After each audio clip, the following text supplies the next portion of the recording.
Vivekachudamani, which is a very important foundational text in Advaita Vedanta or Advaita philosophy. So, the student is asking 7 questions and the teacher is answering those questions. So, what is our true personality? What's the real I? What's our true nature? That's a discussion. So, the teacher says that our external personality, the physical body, is only the grossest, in a way, the most insignificant part of our true personality.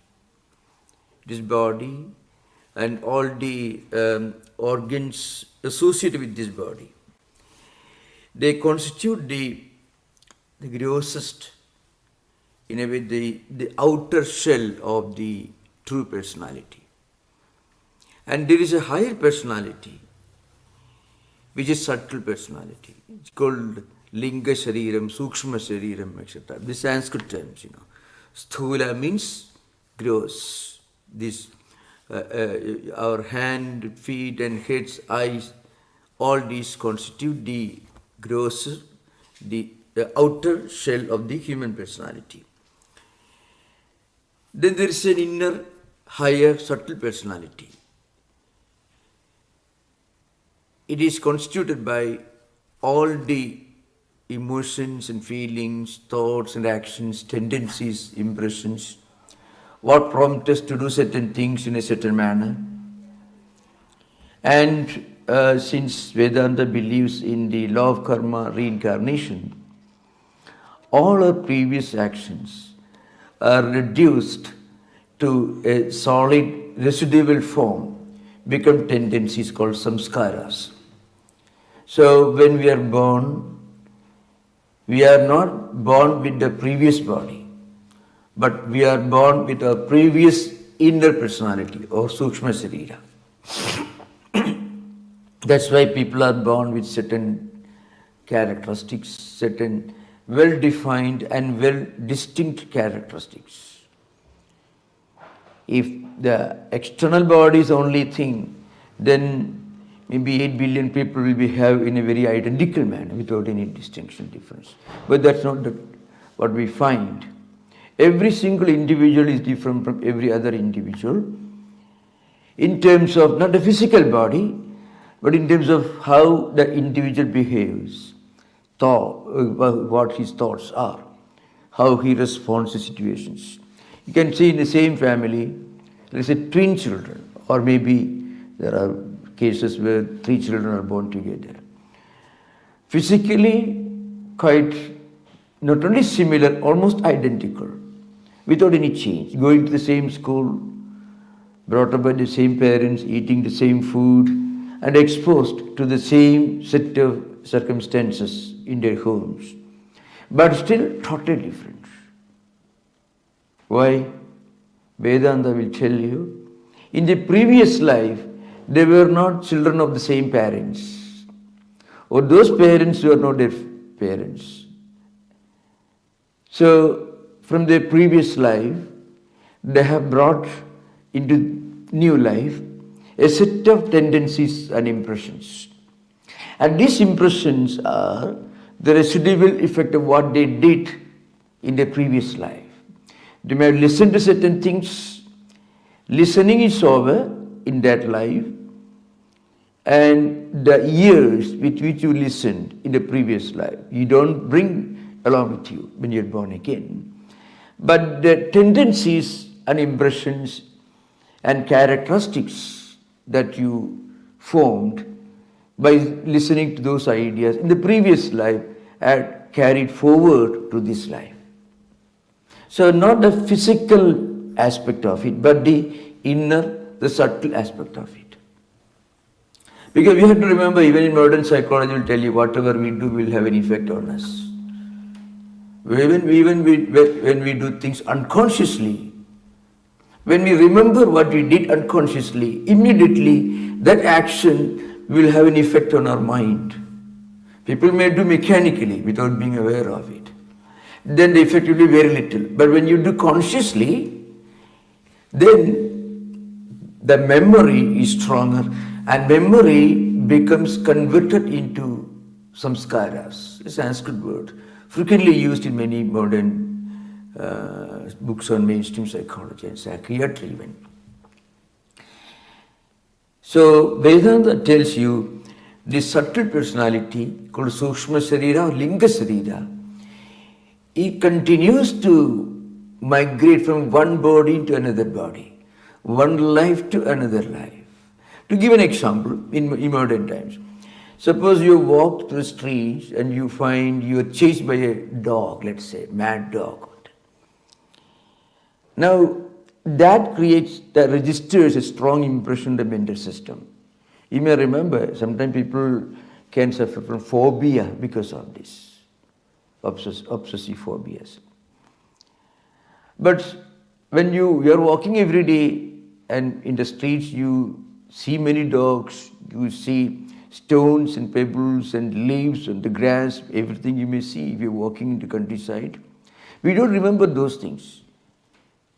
That experience of seeing those things don't register anything in our mental system because nothing conscious happened. We walked and we saw, so we don't remember. But when we remember certain things, it's because we had the experience has gone deeper. So we remember. It becomes a cause of phobia. Many psychiatrists try to do regression and they try to trace the cause of many phobias and strong views.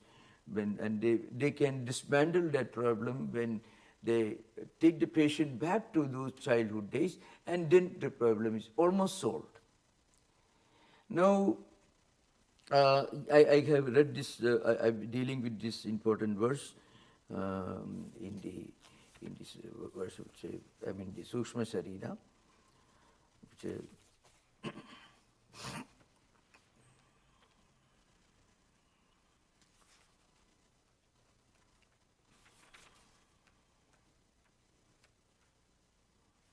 Vagadi Pancha, Sarvanadi Pancha, Pranadi Pancha, Abhramukhani Pancha, Buddhyadevi, Avidyabi Chakama Karmani, Puryashtagam Sukshma Shariram Ahu. Puryashtagam, Ashtagam means 8, Puri means, can mean doors or city, units, components. So, the 5 senses of action, and say, we speak, we walk, we hold things in our hands, and we eat with tongue. So all these senses of action and senses of perfection. The ears, the eyes, the sense of touch, sense of smell, and sense of taste. So 5 senses of perception, 5 senses of action.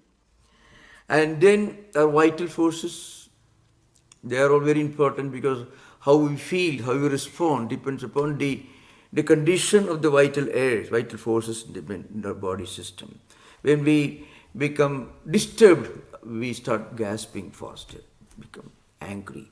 When we are calm and quiet, our breathing system is in perfect balance. So, then, avidya, kama, karma, our strong desires and our actions to accomplish those desires and our lack of awareness of our own true nature, all these constitute the inner personality called Sukshma Sharira.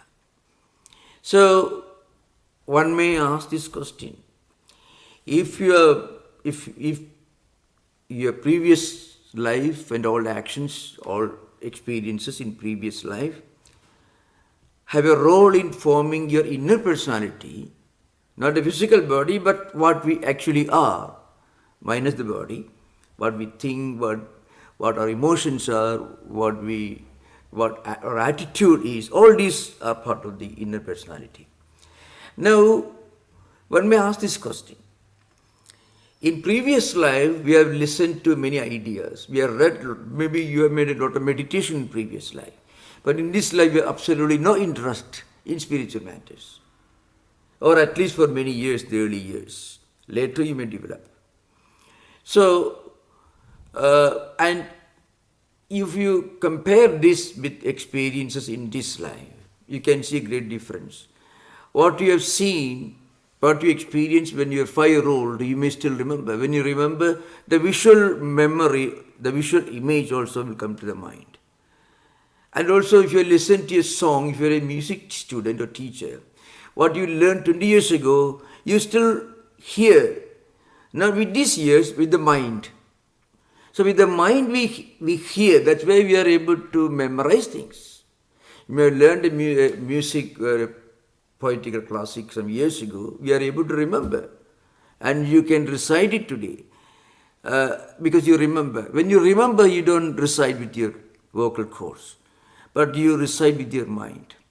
Again, when you visualize, you don't see with your eyes, but we see with our mind. So mind can play all these 5 roles. Seeing, hearing, touching, smelling, tasting, all mind can independently play these different roles. That's because mind has acquired a tendency, a residual effect, and stored in itself. And you bring it back, you replay or re-experience that. That's why we are able to remember things belonging to this life. When you remember our previous experiences from this life, you see, you can mentally you will be seeing how you were going to school 30 or 40 years ago, primary school. You can still see yourself walking to the street. But that incident happened 50 years ago. But you can see that. So the visual memory is there. And also what lesson you learned when you are a kindergarten student, you may still remember. The audio memory is there. Because mind is acting. But what about experiences coming from previous life? There's a great difference. So anyone can test. There are certain tendencies that define our individuality. That may be the main point of difference between 5 brothers who may be born together, or twins brothers who are born together. Totally different. The same education, same family, everything. That's because they also bring with them something from their previous life. But they don't see, because they didn't see those things with these eyes. You didn't have these eyes in your previous life. Eyes were different. Eyes are gone when the bodies push the tube, eyes have gone. That's all, new life. So, in new life you don't inherit, you don't bring with you the previous eyes, set of eyes or ears. But what you have seen with your previous eyes, in your previous life, that is stored in the mental system. What you heard, that is registered in the mental system. And when you, again in this life, when you are able to reconnect with similar situations, those memories return with a great force. See, no one will be able to take interest in Vedanta or higher spiritual philosophy unless that person has some previous life memories or samskaras, tendencies. If you have not had any connection with spirituality, then one day a 50-year-old or 60-year-old, suddenly you go to a church or a meditation center, Vedanta society, or you go to library, you would like to read, let's say, Sermon on the Mount, which is absolutely no entertainment there. We will be able to connect with the higher idea only if previous memories, previous life samskaras are willing to cooperate. Otherwise, people may stop reading Sermon on the Mount, they go and read a thriller. Because that connects with the senses, external senses. But you are not interested, you rather read some higher books which are very boring to those who are not interested in higher philosophy. Because these books don't, these discussions don't say anything about what we eat or what we normal world of enjoyments. It is something higher, belonging to another realm of thoughts and ideas, spiritual evolution. So that is why our true personality is the inner personality. Now Vedanta will tell you, we are not helpless tools in the hands of destiny. We can change, we can actually change our own destiny by doing good things. Consciously, if a person tries to do good things, then those good actions will be converted into spiritual tendencies, spiritual impressions, spiritual characteristics. And that will help us to refine, to purify our inner personality. So, idam shariram sunu sukshma samkidam. This body is called sukshma, its name is sukshma, it means subtle. Lingam tu apanchikrita bhuta sambhavam savasanam karma phalanubhavagam so ajnana tu nadi upadhi atmanaka.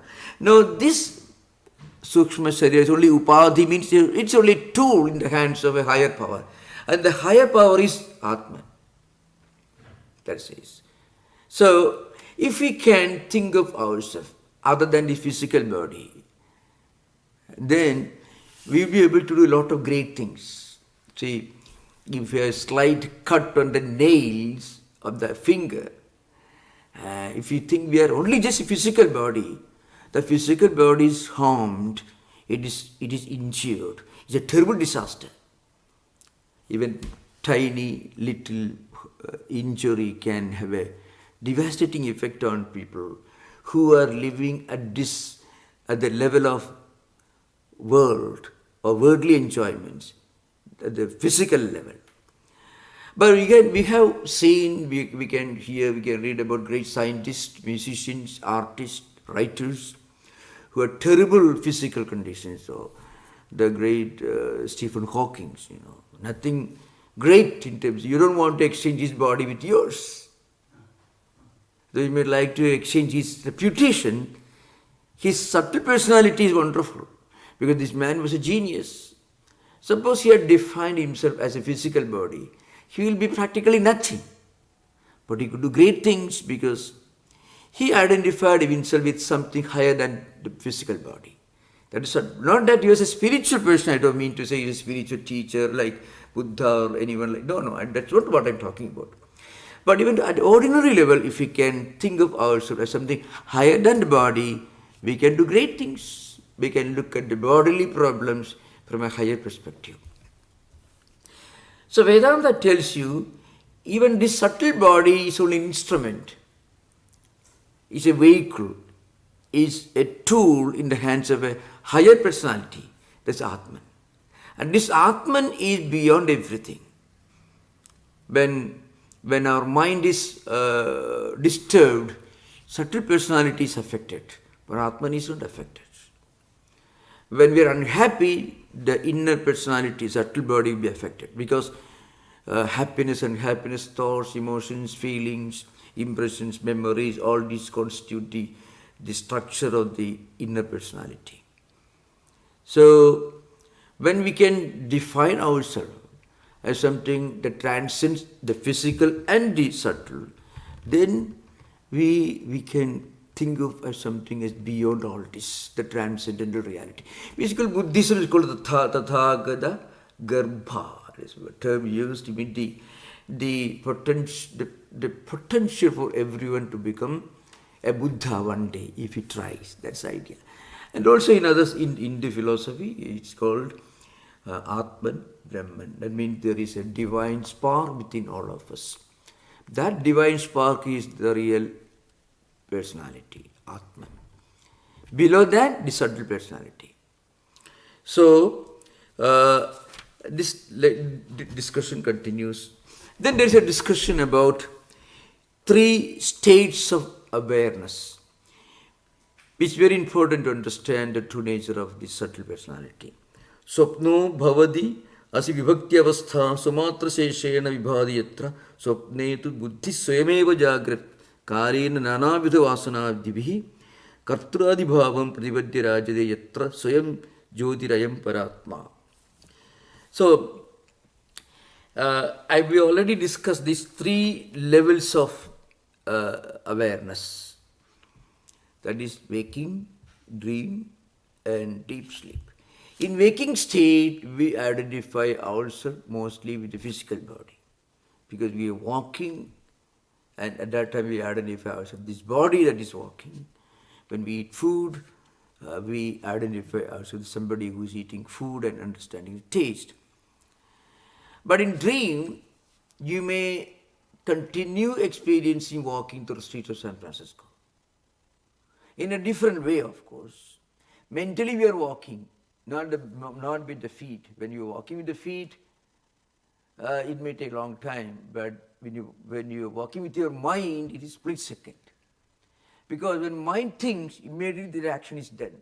There is no time difference between mental action and thoughts. Thought identifies itself with action.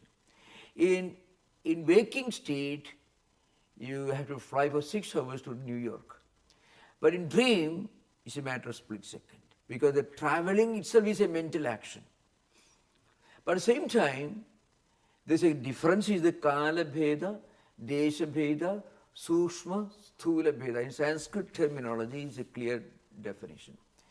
Difference in terms of time. In dream, it takes split second from here to travel to New York. But in waking state, it's 6 hours. In dream, split second. In waking state, 6 hours to fly. And again, Desha Bheda means you are going to sleep here in California and you dream you reach another country, another place, 3,000 miles away maybe, another state, the same country. So there is a difference between the space or place and also time. And then in dream it is subtle. So Vedanta and also Buddhism defined subtle, gross, these two vocabulary. The definition is simple. When mind is involved or mind alone is involved, it is subtle. When mind and body or different parts of the body are involved, it is gross. In a way, you cannot have a dream which is totally different and separate from waking state experiences. Not that it is the same. Dreams are not repetitions of waking state experiences, but dreams can never be totally separate from waking state experiences. That's an important thing to remember. One's dream can reveal a true personality. And that's why counseling or hypnotism works. Hypnotism is nothing but a forcefully leading somebody away from the waking state. That's an important point to remember.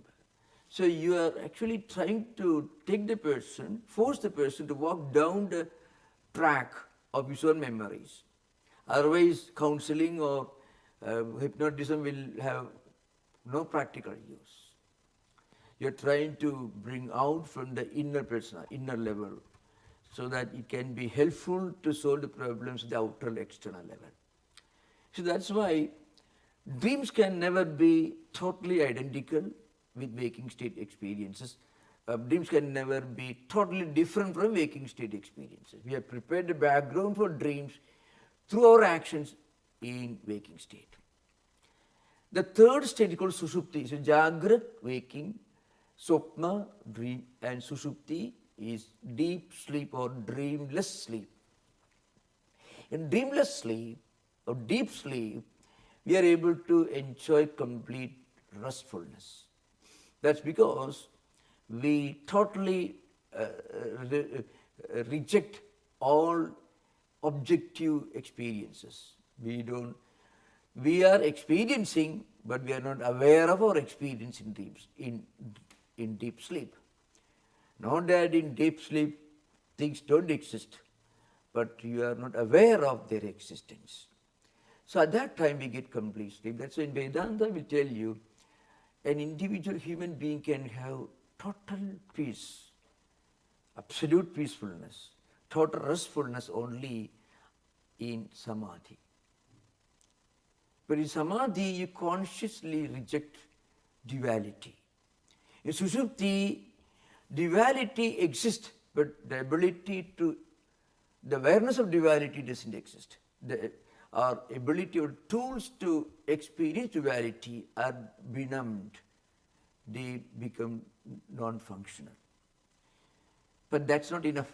You have to transcend duality, then only we get total restfulness. That is samadhi. Or you may call nirvana. Nirvana, for those of you who may not know, we have been discussing for the last almost 20 sessions on Buddhism. 20, I don't know how many. So we're dealing with Shunyavada Nagarjuna with original text, that is Madhyamekariga, Vigraha Vyavartani and Ratnavali. Taking up Yogacara next time. So we can see this, how Buddhism, without the help of a creator God, explored the dynamics of human consciousness. Yogacara is Vijnanavada. Vijnanavada itself means, Vijnanavada is another name for Yogacara. It's called Yogacara because they used to practice yoga. It's called Vijnanavada because Vijnana consciousness is the main focus in that system of Buddhist idealism. That's a different subject. Every Sunday, 6 p.m. we have this class hosted by the Stanford Hindu Students Association, and it's a different matter. So the point is this. Of course, Buddhism actually is a springboard for Advaita Vedanta. Buddhism is just is a preparation for Advaita Vedanta. Nirvana is another name for what we call the highest experience in Advaita. So here, those who are interested in the text, again see 101st. Dhimatragobadhi asesha sakshi. Dhimatragobadhi. Dhi actually means buddhi, means awareness. Awareness is only an instrument, a tool for this sakshi. Sakshi is main witness. So Atman is a witness. That's our true personality. Subtle personality is an instrument. So let's say, who is a truly great man? That is a great man or woman for the matter. Somebody whom you admire. You don't admire him because he had 7 feet, 8 feet, 10 feet, no.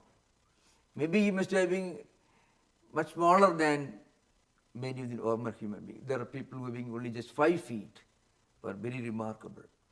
So, and I give the example of Gandhi, or Lincoln in American context. There are many in India. So Gandhi is an example, Lincoln an example. Physically, you may not want to exchange Gandhi's body with yours. You don't want to look like Gandhi physically. But you would like to be happy if you have the same grandeur, idealism, or maybe Lincoln, another example. So that's a very clear example.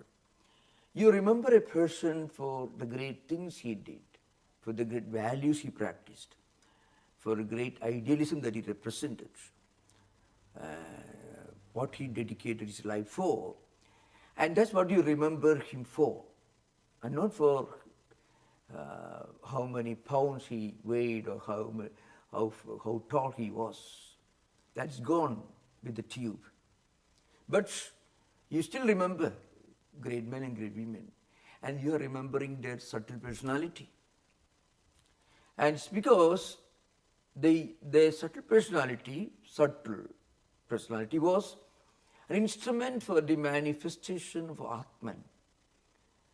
So when our thoughts, emotions and feelings all are highly refined, they together constitute a wonderful tool for Atman to function. So Buddha was according to Vedantic perspective, Buddha had a wonderful tool, his subtle personality, with the embodiment of what we call spiritual qualities, peace, non-violence, compassion, all the great things that you can think of. That was what Buddha embodied. That was what his subtle personality. So it was a wonderful means or tool, instrument for the manifestation of Atman. And that Atman is called by Shankaracharya Ashesha Sakshi. It is just a witness. Atman is not involved in anything. Atman is not affected by subtle personality. But when Atman manifests in a pure glory, then we come to know that person like a Buddha, because he manifests all these great qualities: compassion, love, non-violence, all the great things. And Vedanta will tell you we can develop these qualities. Even the most monstrous human being can upgrade himself, his status, refine himself by doing something good. Because physical actions, even done unconsciously, generate spiritual characteristics. If an individual continuously, unconsciously keeps doing good things, then at the end of the day, he will become a great person, a good person. This connection is not well understood. If we can engage ourselves in good actions, any act of kindness or compassion, non-violence, anything, that activity will slowly generate spiritual energy in his subtle personality, and that person will eventually become spiritual. This is an important thing to remember. So, one can change his destiny or her destiny if he wants or she wants by consciously engaging in something good. And Vedanta will tell you prayer, meditation, going to a temple, a church, a place of worship is wonderful, but that alone is not enough. That's the greatness of Vedanta. Vedanta will tell you if you're praying to your God in the temple, then that should reflect in your action, activities, attitude towards others. If you go on praying to your God, and the more you pray, the more monstrous you become. The more cruel you become. It's better that you stop praying to God. That's a bad publicity for that God. So Vedanta tells us that we can bring out this inner spark within us by consciously or unconsciously engaging in good actions, good thoughts, in practicing non-violence, practicing compassion, practicing what you call mindfulness in Yogacara system, because that will help us to bring out the real personality, that is Atman, so that the instrument becomes pure. So something like this, suppose you have a lamp full of dust and you have to clean it, then the light becomes more brilliant. It can reveal a lot of things. But if it is covered, if a lamp is covered with soot and dust, then it doesn't give enough light. But if you take a piece of cloth and remove the dust, then the light comes out. So prayer, meditation, going to places of worship are wonderful if that can help us to refine our mind, to turn this subtle personality into wonderful means for manifestation of the Atman within. That's why there is an important Yasmat Asangaha. So this Atman is Asanga, is not affected. Atman is a witness. You can be a witness only when you are not involved in what you are a witness of.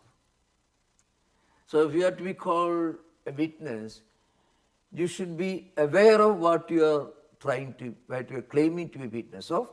At the same time, you should be non-involved in what you are witnessing. The Vedanta gives a very interesting definition, which may go along with modern constitutional principles. That is,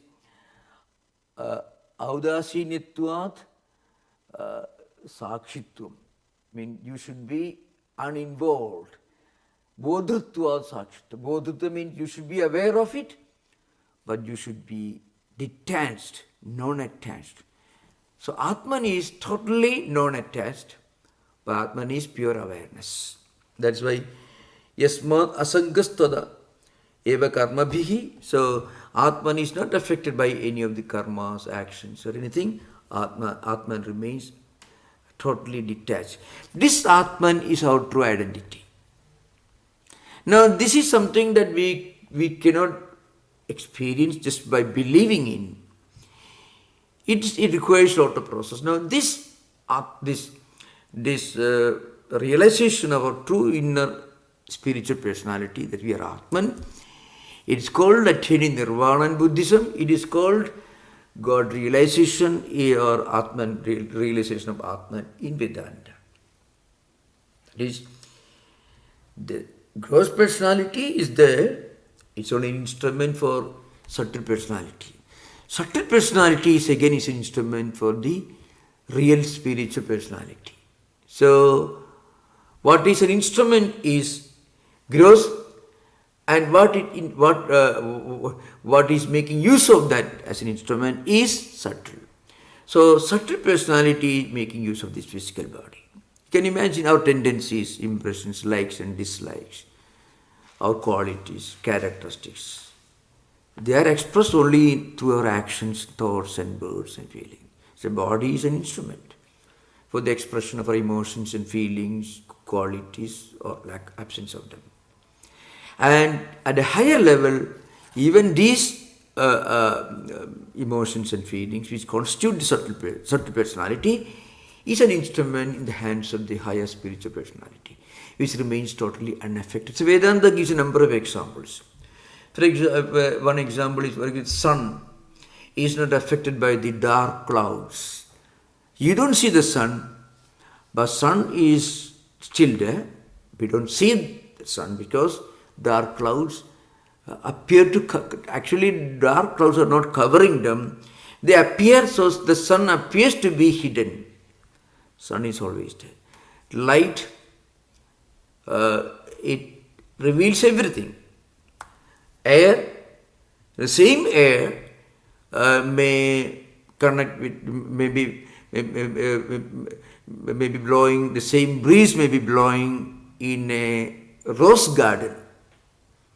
This wonderful smell.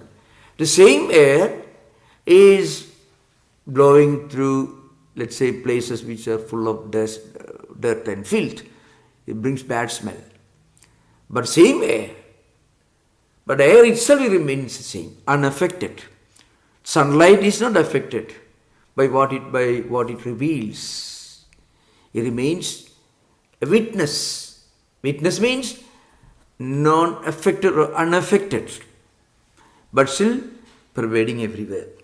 Na lipyade kijudubadhina kridaihi. So Atman is not affected by any of the ubadhi. Ubadhi means instruments for manifestation. Now there is another, the next one is 102nd verse.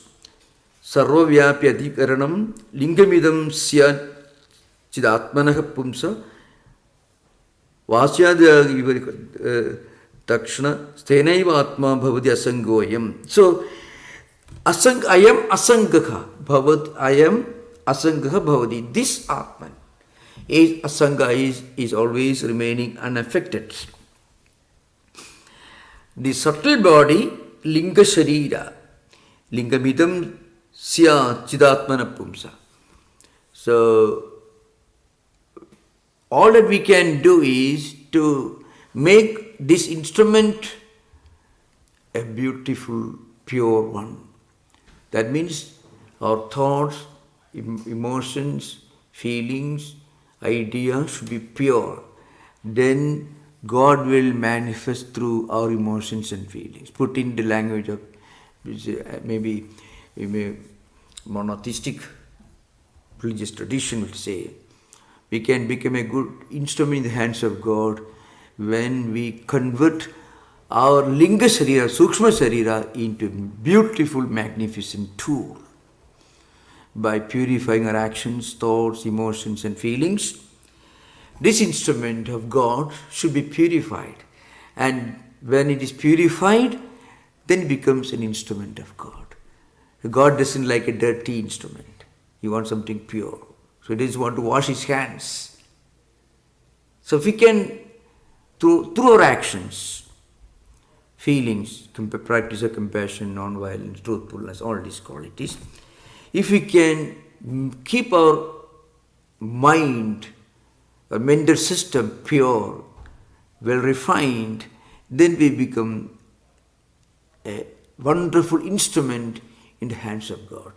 The same Vedantic idea can be put in the language of a monotheistic believer in God. In any tradition, in any Hinduism, Christianity, Judaism, Buddhism, that can, same identical.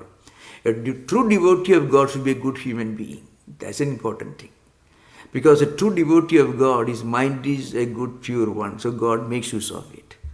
It's a good instrument in the hands of God. The same Vedantic idea can be put in the language of a monotheistic theological system also. So again, this discussion continues, 103rd verse. Now we can have interaction. You are most welcome to come forward with questions. If you don't have questions, I can continue with the 103rd verse. Most welcome.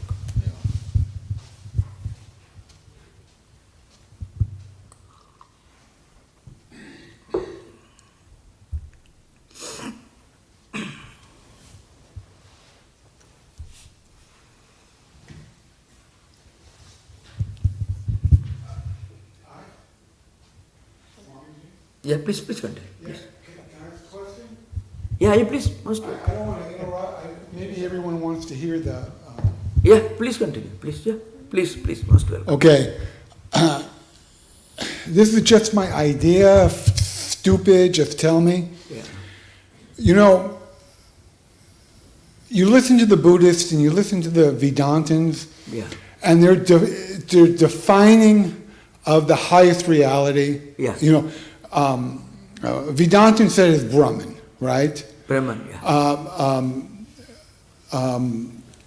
Satyam, Jnanam, Yeah. Shivam, Yeah. Brahma, right? They're giving it positive, they're using positive theology to name what it is, Yeah. right?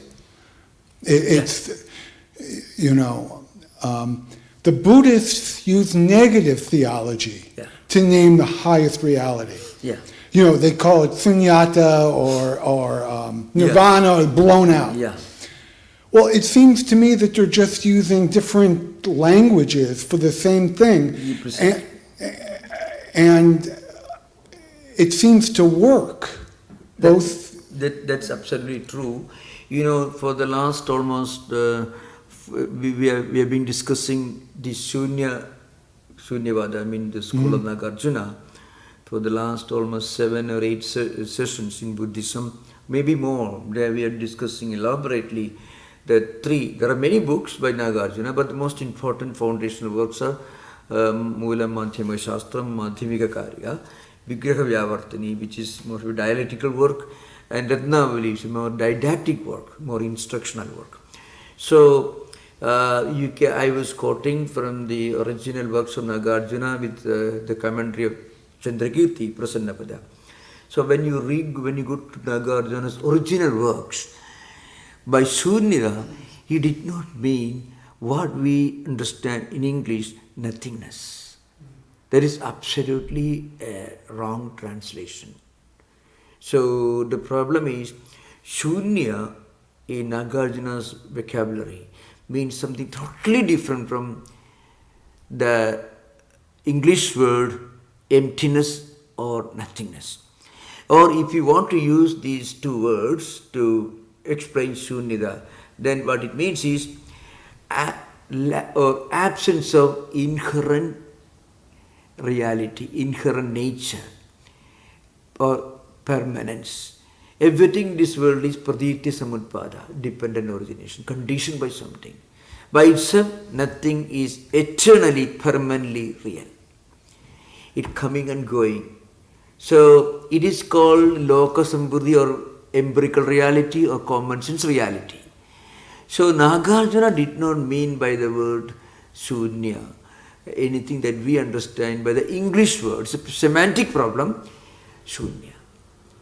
Shunya implies a kind of spiritual experience when you realize, not believing, but realize in a mystical sense, the absence of any inherent existence or reality for this empirical worldly phenomena. Why? It doesn't mean that this table is not existing or this chair is not existing. But table and chair, that comes into existence conditioned by something. See, the table came from a tree. The tree came from a seed. That seed came from another tree. Maybe after 100 years, 200 years, this table won't be there like this. It will become something different. So these things do not have any permanent inherent reality. So that's the true meaning of Shunya. Devoid of inherent nature. Nagarjuna makes it very, very clear. So all these empirical phenomena can be called loka samvrti, like Vedanta is vyavaharika, empirical reality, common sense reality. It comes and goes, again returns, another form. So Nagarjuna's Shunya doesn't really mean what the English word can imply in Oxford or Chambers Webster Dictionary. Nothingness. The great nothingness, the great emptiness. I think the problem is with the language. You can't blame them. You see, when the early works of Buddhism were translated by Rhys Davids, or some of the books, Vedanta and Buddhism, were translated in 19th century by Harvard or Yale series, maybe there was not, they didn't have access to the original text as taught by the lineage of great Buddhist teachers.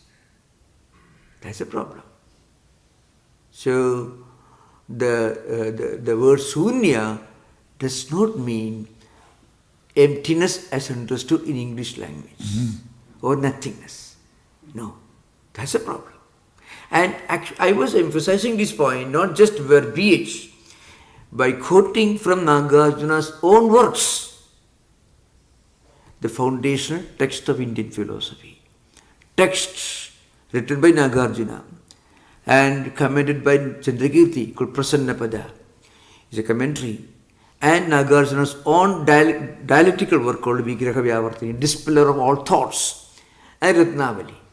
So these four books we were quoting and discussing for the last almost 2 months. So remember, I would point out something very important in this context, So philosophy can be studied in different ways. You can go to a university in India or in US or maybe Europe, anywhere, Far Eastern countries. You can go to a university, you can study from an academic who may study from another academic.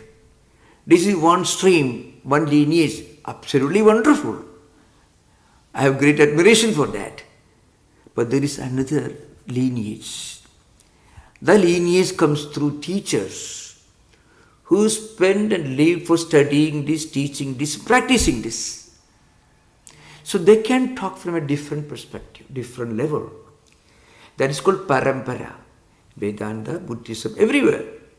So when you learn from the part of parampara, lineage, then you get the actual meaning of these terms.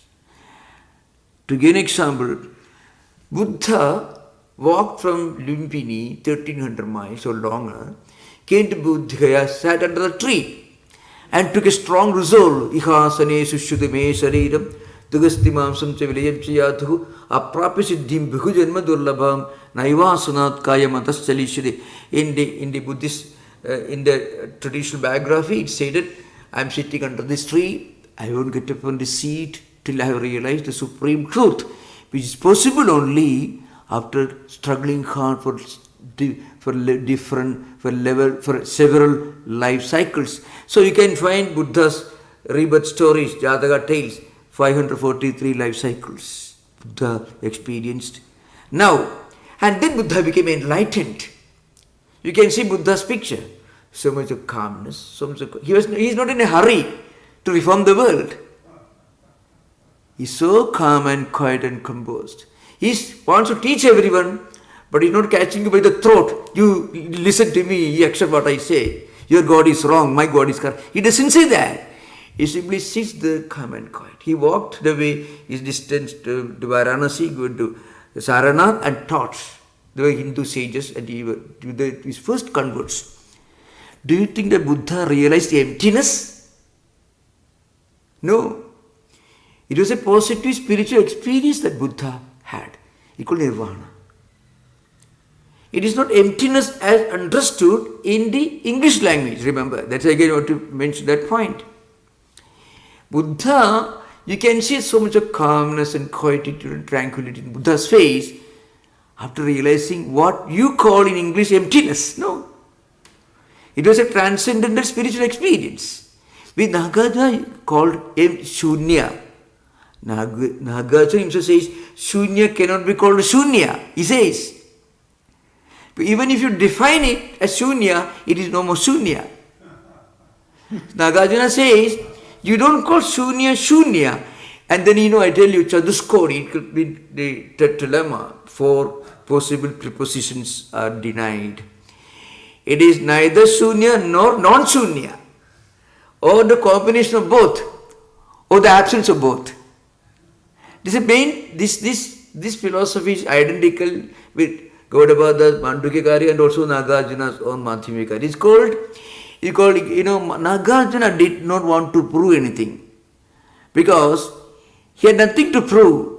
The real truth cannot be proved. Real truth cannot be proved. It is self-revealed.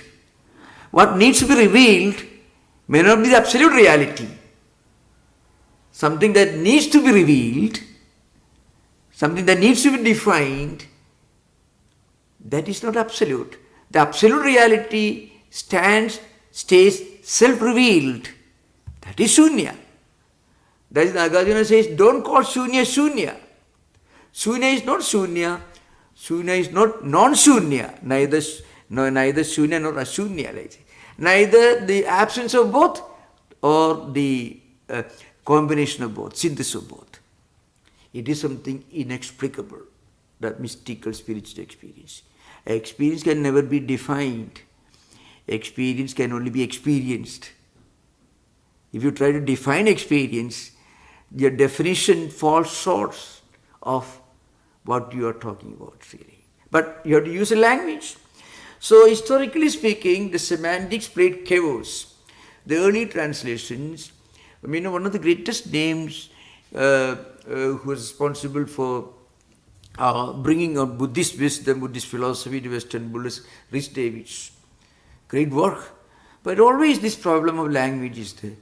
But so we have to understand that. That's all. Thank you for the question. Yeah. Swamiji, Yeah. this particular talk reminded me of a study that we did in Mesoamerica, Middle America, with the indigenous people. What we call awakening, they call dreaming. And their dreaming was their awakening, almost like a reversal. I just wanted to share that. The question now is about the 5 tattvas. Yeah. Particularly, sometimes you see ether and sometimes it's the akasha. Would you elaborate on the akasha? Because when I was with Bengalis in Calcutta, the astrologers, this particular astrologer had the akasha book, and everybody's name is in the book. And they found my name, and they were very accurate on what they said. But would you define the akasha at this time in relation to Vedanta? Akasha is often used as a metaphor for Brahman or Atman in Vedantic Upanishads called Dahara Vidya. Akasha is a metaphor for infinity, ever-expansiveness that defies definition and description. It goes beyond all possible attempts to explain or define.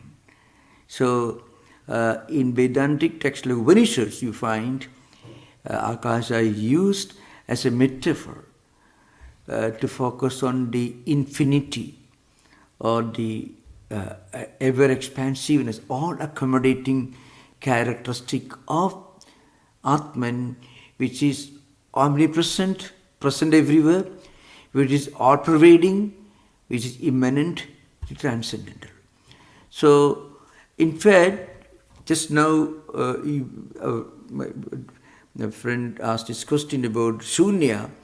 Nagarjuna's own definition of Shunya comes very close to Gaudapada's definition of Atman.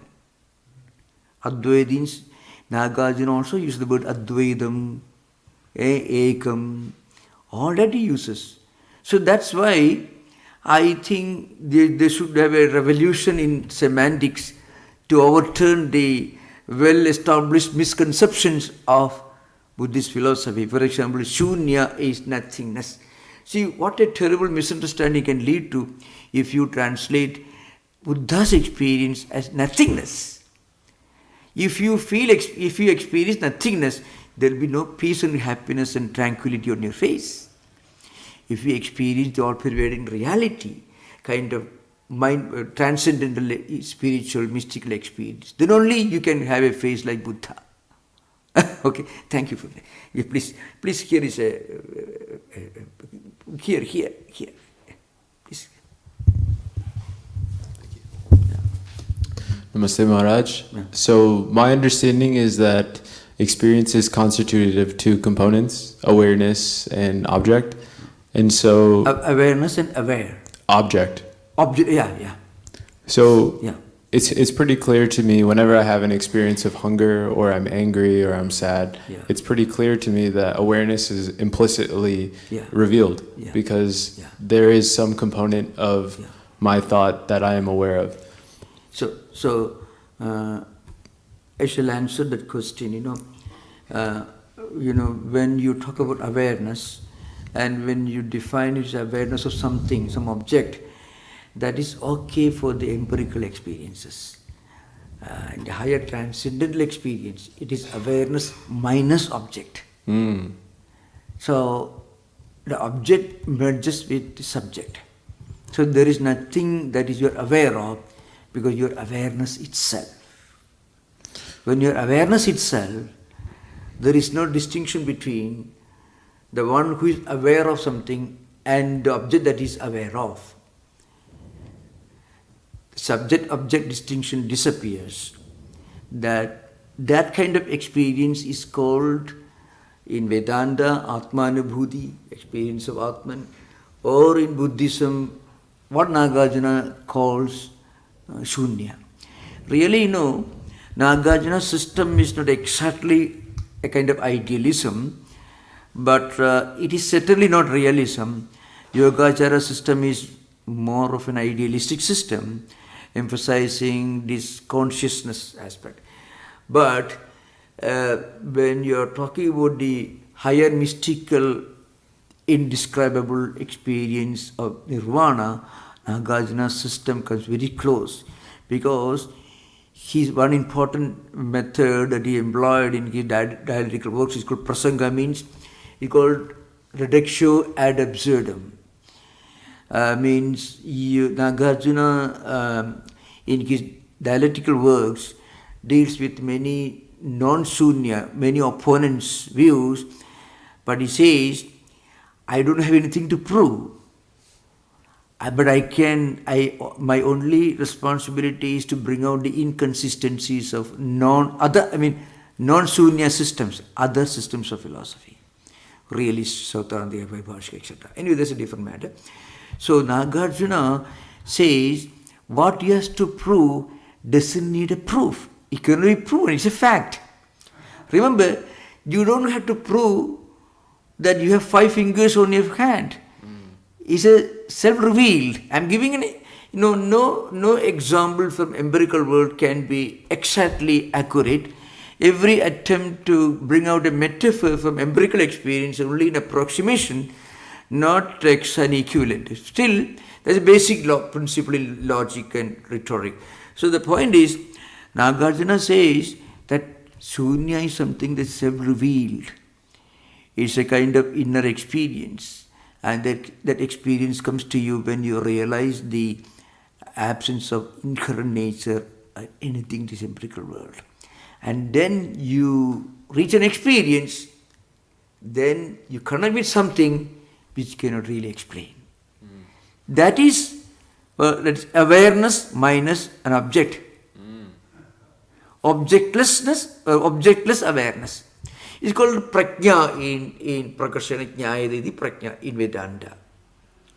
So, prajnanam Brahma is one of the Mahavakyas. Aitareya Upanishad, Rigveda. That's precisely this. Long before Nagarjuna was born. Nagarjuna belonged to 3rd century AD. Upanishads go back 5,000 years earlier. So, this awareness minus an object, that is an experience that defies definition. And Nagarjuna Shunya is that experience. Not nothingness that you can, if you read Oxford or Chambers website, it's not nothingness. It's nothing. No. So when you read the great nothingness of Nagarjuna, really Nagarjuna may feel insulted. Poor man is no more alive. So it is I'm not blaming anyone because language is always a problem in philosophy. Language is always a problem. That even if you read Kant's Critical Purists, Immanuel Kant, thing in itself, if I read an Indian vernacular translation of thing in itself, you'll go crazy. Because language is always a problem when you translate a philosophical classic from one language to another classic. Similarly, in Vedantic text or Buddhism is translated in English, the same problem is not a problem, it's not the inadequacy of a language. Every language has its problem. Modern IT, classic cannot be translated into Sanskrit. You go crazy if you translate many of the modern classics on modern business management or information technology into Sanskrit. You go crazy. Okay. I finished this by putting a little bit of a humor. There was a very crazy attempt to translate the electric switch into Sanskrit. Vidyut Shakti Gamana Agamana Kendra Yantram. That's a translation. Means the machine that controls the coming and going of electricity. The sender of the machine which controls the coming and going of electricity. Now, instead of the switch, use this word, you'll go crazy. The same problem, I'm giving an example, which was discussed in one of the World Vedic conferences, which I was a part of, long ago, 1997, 98. So the point is, translation is always a problem in semantics, especially in philosophy and linguistics. Thank you. We will continue this discussion next week.